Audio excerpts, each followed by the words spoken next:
Confidência foi fundada em 3 de setembro de 1936 pelo então secretário da Agricultura, Dr. Israel Pinheiro, secretário da Agricultura. Ele teve uma ideia. Como ele era o secretário da Agricultura, ele tinha muito contato com o homem do interior, com o pecuarista, com os fazendeiros, né? Então ele teve aquela ideia, porque já havia emissoras de rádio no Rio, já havia em São Paulo, né? Estava começando o rádio no Brasil. Ele levou essa ideia para o governador do estado, que naquela época era o Benedito Valadares. Ele levou essa ideia, mas o Benedito Valadares falou assim: mas nós não temos dinheiro para montar uma emissora de rádio. Eu disse: mas eu tenho ideia, eu tenho uma sugestão. Vamos escrever para todos os prefeitos das cidades interioranas, pedindo uma ajuda para a gente fundar essa emissora de rádio. Porque essa emissora de rádio vai servir como um elo entre a capital e o interior, entre o governo e o homem do campo. O governador adorou a ideia e aí eles fizeram isso. Escreveram cartas para todos os prefeitos dos municípios mineiros pedindo ajuda. Não estipulou a quantia, mas pedindo ajuda. O município que tinha melhor arrecadação dava mais. Quem tinha menos arrecadação dava menos. Eles juntou o dinheiro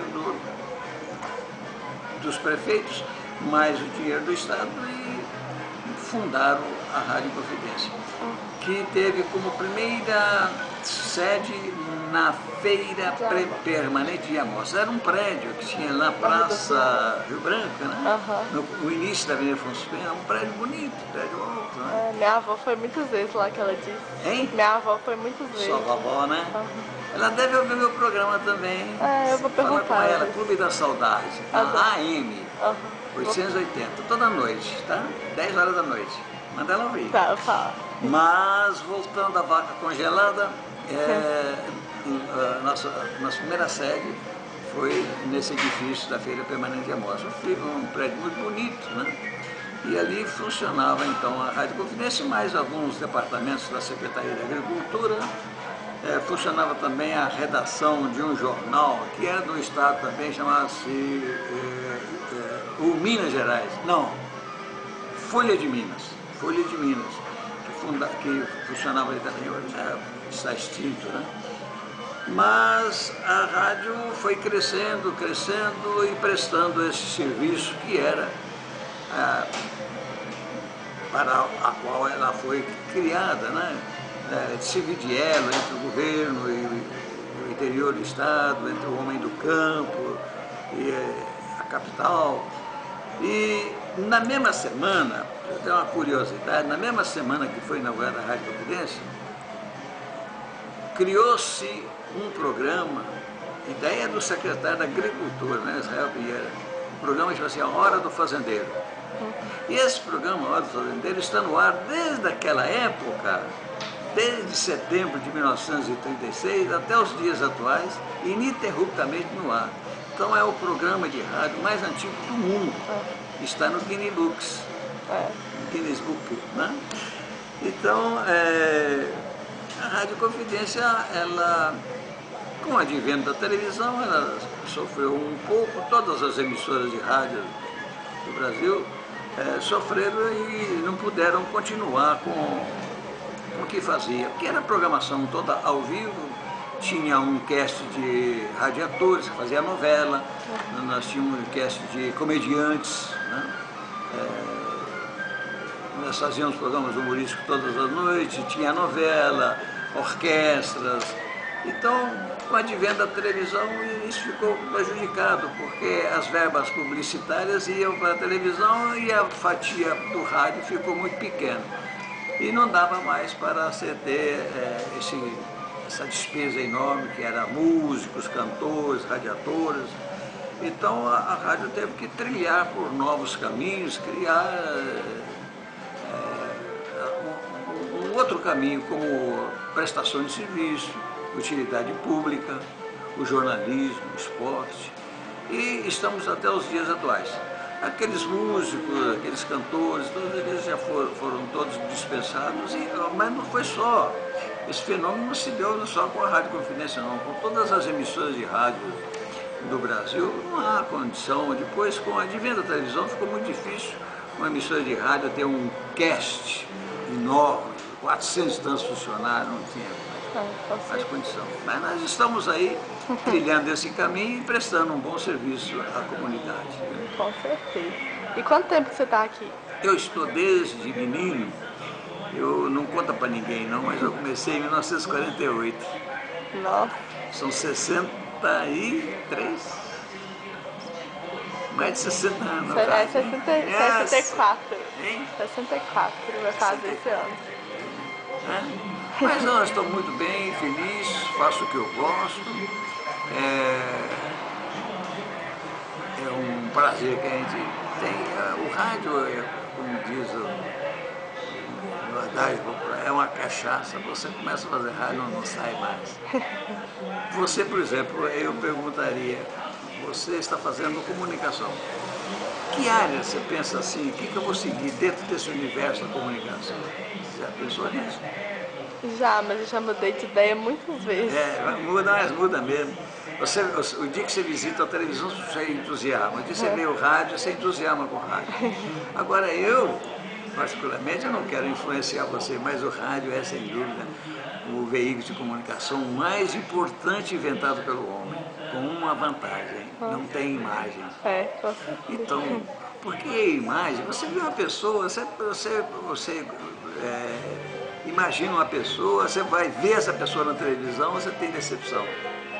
E no rádio você coloca a imagem, a sua memória para criar o que você quer. Por exemplo, você ouve o Ricardo Paredes, Clube da Saudade. Você imagina, ele deve ser assim, assado, ele deve aparecer com Brad Pitt, deve ser com Arnold Schwarzenegger, você vê essa porcaria.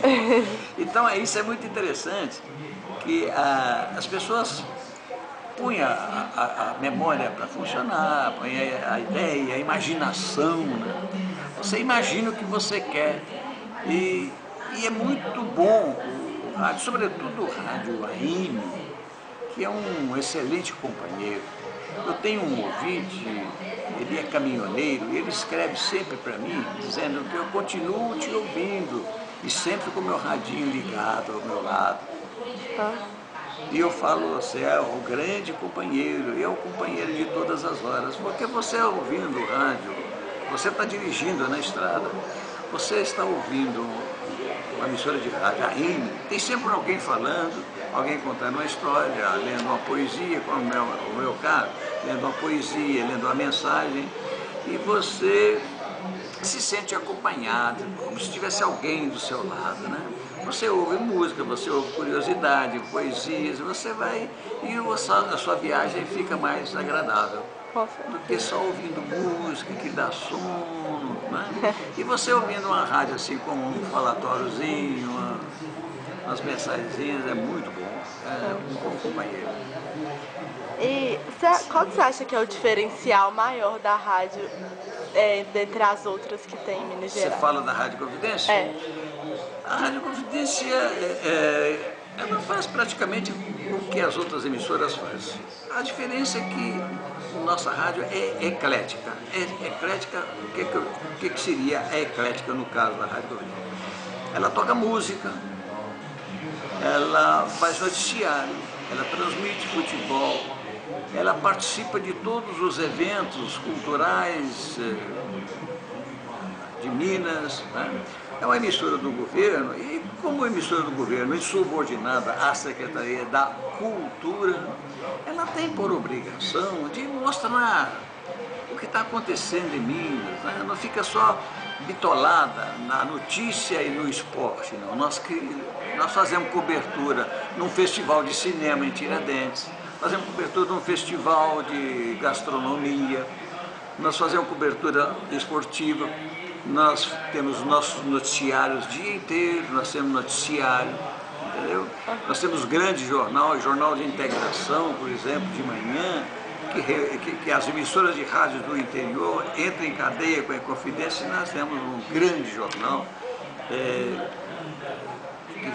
fala para o Brasil inteiro, né? E sobretudo as cidades mineiras. Né?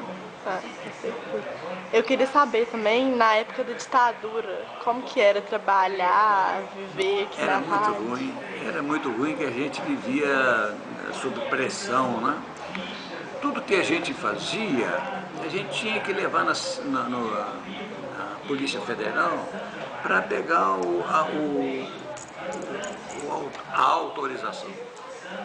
Você, por exemplo, naquela época eu produzia programas humorísticos, então eu tinha que levar o texto do programa humorístico lá na secretaria, na secretaria da